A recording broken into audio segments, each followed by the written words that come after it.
वह शब्द उसके होंठों से निकलते ही जैसे समय थम सा गया। एक अजीब सा सन्नाटा छा गया, जिसमें मल्लिका की धड़कनें बेतहाशा तेज हो रही थीं।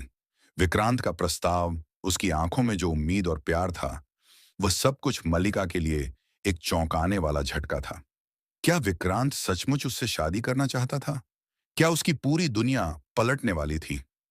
यस, यस, विक्रांत आई। मल्लिका की आवाज कांप रही थी। उसने अपने आप को संभालने की कोशिश की, पर यह इतनी बड़ी घटना थी कि वह खुद को रोक नहीं पा रही थी। तुमने ऐसा क्या किया कि विक्रांत ने तुम्हें सीधा शादी के लिए प्रपोजल दे दिया? मन्नत का सवाल एक तीखा तीर था। वह मल्लिका को ऐसे देख रही थी जैसे वह कोई गहरी साजिश कर रही हो। मल्लिका ने गहरी सांस ली और कहा, तुमने खुद ही कहा था ना कि एक औरत के पास दो हथियार होते हैं, एक उसकी खूबसूरती और दूसरा उसका दिमाग, और मैं दोनों का इस्तेमाल बहुत अच्छे से कर रही हूं। मन्नत ने गहरी नजरों से उसकी ओर देखा। और विक्रांत के दिल पर तुम्हारी जादुई पकड़ तो कोई और नहीं तोड़ सकता। मन्नत तुमसे कभी नहीं जीत सकती। तुम परेशान क्यों हो रही हो? मल्लिका ने एक मुस्कान के साथ जवाब दिया। क्या तुम्हें खुशी नहीं हो रही कि तुम्हारे सबसे अच्छे दोस्त को प्रपोज किया गया है? तुम्हारे चेहरे पर कोई मुस्कान नहीं।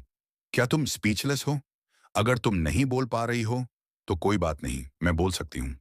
मन्नत ने उसकी ओर गुस्से से देखा, लेकिन उसका चेहरा थोड़ा फीका पड़ गया। यह कोई सामान्य प्रपोजल नहीं था। यह कोई साधारण शादी का प्रस्ताव नहीं था। यह उन दोनों के बीच की गहरी प्रतिद्वंद्विता को उजागर कर रहा था, और मन्नत की नजरों में छिपे उस जहर को साफ देखा जा सकता था जो उसे चुभ रहा था। मुझे नहीं लगता कि यह एक खुशी का मौका है, मन्नत ने धीरे से कहा। अब्दुल्ला क्यों झूमने वाला है? क्या तुम मेरी शादी के बारे में बात कर रही हो? तुम मुझसे नजरें क्यों चुराने लगी हो? मल्लिका ने उसकी बातों को हल्के से नजरअंदाज किया और सीधे उससे कहा, तुम कह रही हो ना कि मैं तुम्हें फर्क नहीं पड़ता, लेकिन सच तो यह है कि मन्नत, तुम्हें जब कोई फर्क पड़ता है तो वह तब होता है जब उस फर्क का असर तुम्हारी जिंदगी पर होता है। मन्नत चौंकी। तुम्हारी शादी, तुम्हारे प्लान्स, तुम्हारे सारे फंक्शन, तुम खुद को क्यों इतना घसीट रही हो? क्योंकि अब तुम्हें फर्क पड़ेगा, मल्लिका ने एक कदम और बढ़ते हुए कहा। तुम मेरी शादी के खाने के सारे अरेंजमेंट्स संभालोगी, और सिर्फ यही नहीं, तुम्हें हर एक फंक्शन में मदद करनी होगी। अगर तुम ऐसा नहीं कर पाई तो तुम्हारी नौकरी खतरे में होगी। मन्नत मन्नत की आंखों में एक गहरी नाराजगी झलकने लगी। तुम सोच रही हो कि तुम मुझे दबा सकती हो, तुम मुझे मेरे काम से निकाल सकती हो। तुम ऐसा नहीं कर सकती। देखो मन्नत, मल्लिका ने तीखे स्वर में कहा, तुम्हें साफ साफ कहना होगा कि तुम्हें मुझसे कोई फर्क नहीं पड़ता। तुम्हारे दिल में कोई तकलीफ नहीं होनी चाहिए। तुम्हें यह कहना होगा। और अगर तुम्हें फर्क नहीं पड़ता तो ठीक है, लेकिन फर्क तो तब पड़ता है जब किसी चीज से तुम्हारी जिंदगी में बदलाव आता है। मन्नत के भीतर एक उबाल सा आ गया। तुम तो मुझे सिर्फ एक साधारण कर्मचारी समझ रही हो ना? तुम्हारी शादी के खाने से लेकर हर फंक्शन में मेरा हाथ होगा। हाँ, यही होगा, क्योंकि अगर तुम नहीं करोगी तो तुम्हारा करियर खत्म होगा।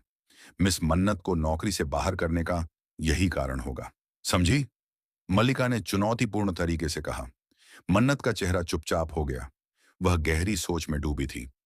उसे यह तय करना था कि क्या वह इस खेल में शामिल होकर मल्लिका की चालों का सामना कर सकती थी, या फिर इस स्थिति से बाहर निकलने के लिए कुछ और करना होगा।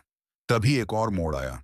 विक्रांत ने मन्नत को देखा और कहा, मन्नत, तुम्हें मेरी शादी के सभी अरेंजमेंट्स का ध्यान रखना होगा। मन्नत का दिल जैसे रुक सा गया।